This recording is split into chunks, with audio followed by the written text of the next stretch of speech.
Apakah bahasa Indonesia itu bukan bahasa Melayu?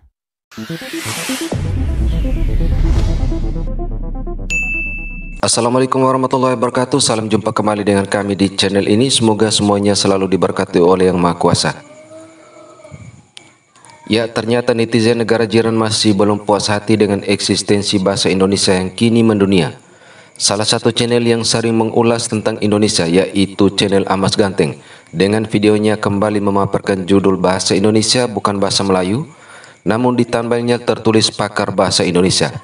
Dan seakan-akan itu adalah argumen seorang pakar bahasa Indonesia, namun sebenarnya itu narasi dari sang kreator sendiri, di mana ia menggunakan aplikasi pembaca teks. Hanya sayangnya masih kedengaran dialek Melayunya dengan sensitivitas text voice dari aplikasi yang digunakan belum tepat. Oke, kita tonton dulu videonya. Apakah bahasa Indonesia itu bukan bahasa Melayu? Di dalam konten sebelum ini, saya mengatakan bahwa bahasa Indonesia itu bukan bahasa Melayu. Apakah itu benar? Benar. Ketika saya berbicara dalam perspektif politik, saya sedang berbicara tentang bagaimana bahasa Indonesia itu ada di Indonesia dan diterapkan dalam negara yang bernama Republik Indonesia. Sampai di batas itu, benar. Oke. Ketika dilabeli bahasa Melayu, tidak bisa karena tercatat di dalam undang-undang negara. Mengubahnya akan berkonsekuensi terhadap apa yang kita sebut simbol negara. Karena ada simbol negara, ada bahasa, ada bendera, dan kebangsaan.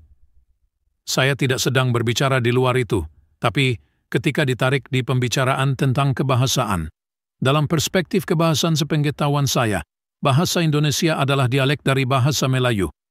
Perubahan-perubahan perkembangan bahasa Indonesia yang pada mulanya diyakini berasal dari bahasa Melayu, kemudian semakin jauh dari asalnya, dan itu kemudian dianggap sebagai argumentasi bahwa bahasa Indonesia sudah menjadi bahasa yang berdiri sendiri, sudah bukan dialek, tetapi itu juga butuh pembuktian yang serius dari para linguis. Hanya saja ke orang berpikir, saya sedang berbicara dalam perspektif kebahasaan. Saya hanya sedang berbicara dalam perspektif kebangsaan, bukan berbicara dari itu. Tapi saya perhatikan, kosakata dari bahasa Melayu, Brunei, Malaysia, Singapura dengan bahasa Indonesia cenderung mirip. Memang banyak tuh. Kenapa ya? Kesamaan kosakata bahasa Melayu yang berkembang di Malaysia, Brunei, dan Singapura, dan Thailand Selatan. Bahkan yang lebih banyak miripnya dengan Malaysia. Itu fakta. Mengapa demikian? Karena di situ ada upaya berdiskusi ke bahasa pertukaran kosakata. Kesepakatan penggunaan kosakata berikut dengan pengistilahan dan definisi-definisi. Sehingga terjadi pertukaran yang cukup besar dalam penggunaan kosakata yang berlaku di Indonesia, Malaysia, dan Brunei. Kita berbicara dalam perspektif kebudayaan. Dari sudut kebudayaan, bahasa itu tidak pernah dimiliki oleh suatu negara sebetulnya.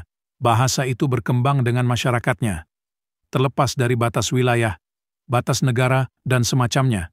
Bahasa berkembang melampaui begitu banyak batasan kita, artinya pertukaran kebudayaan, upaya saling memperkaya hasanah atau bahasa antar negara, terutama negara-negara yang menggunakan latar bahasa, yaitu bahasa Melayu.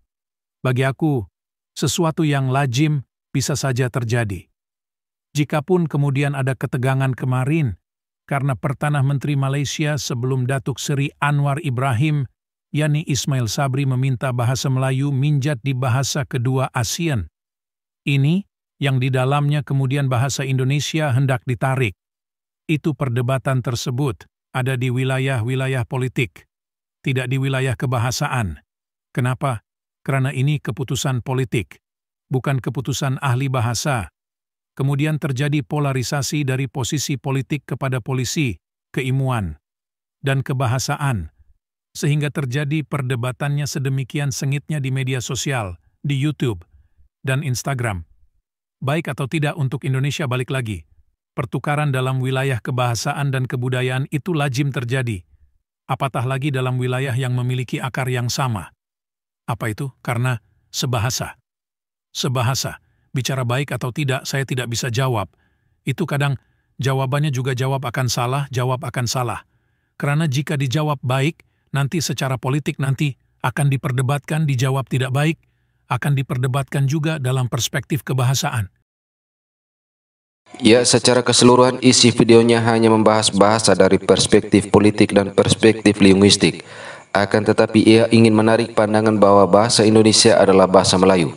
Dan hal yang lebih menggelikan adalah cuitan dari netizen negara tetangga pada kolom komentar, yang mana terkesan masih belum terima dengan fakta bahwa bahasa Indonesia sudah jauh lebih berkembang dari bahasa asalnya.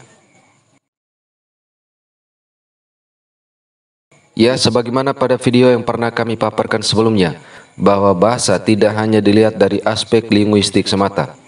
Bahasa tidak terlepas dari sisi politik yang secara sempit dapat dikatakan bahwa karena adanya kepentingan. Orang menciptakan bahasa karena adanya kepentingan untuk menyampaikan pikiran, perasaan, dan kebutuhan untuk berkomunikasi dengan orang lain. Dan ketika kepentingan itu tercapai dalam suatu komunitas, maka bahasa berkembang dari suatu wilayah ke wilayah lain tanpa dibatasi dengan ruang dan waktu, dan akan bertaut dengan budaya-budaya yang lain. Ketika bahasa itu masuk dalam ruang negara yang ingin dipertahankan dan dikembangkan serta dijadikan sebagai sebuah identitas, maka ia akan dibakukan dalam sebuah aturan. Nah, di situ juga ada kepentingan atau aspek politik yang berperan untuk mengaturnya. Dan bukan hanya bahasa Indonesia saja, bahasa Melayu pun juga demikian, yang ditetapkan sebagai bahasa kenegaraan Malaysia, tentu punya kepentingan untuk menjadikan bahasa Melayu sebagai bahasa kenegaraan, karena di sana ada bahasa lain yang juga digunakan oleh warga negaranya, misalnya bahasa Tamil dan bahasa Cina.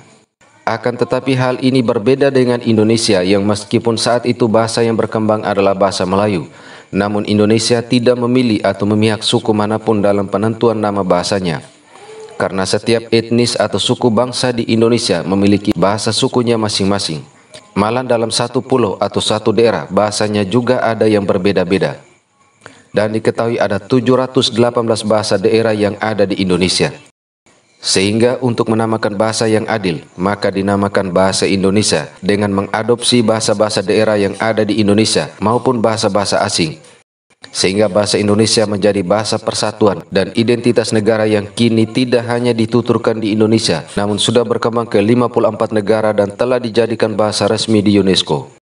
Dan sebagaimana pada video kami yang lain, terkesan ada ambigu atau standar ganda negara jiran ini. Sebagian warga negaranya ngotot mengatakan bahasa Indonesia sebagai bahasa Melayu, namun ketika bahasa Indonesia mendunia, ada warga negaranya yang tak terima dengan fakta yang ada. Akan tetapi mereka seakan lupa bahwa bahasa Melayu di negaranya belum dapat dikatakan menjadi bahasa yang mampu menyatukan kaum-kaum yang berbeda. Dan yang anehnya suka mengusik bahasa Indonesia dan terkesan memaksa bahwa Indonesia untuk mengubah nama bahasanya menjadi bahasa Melayu.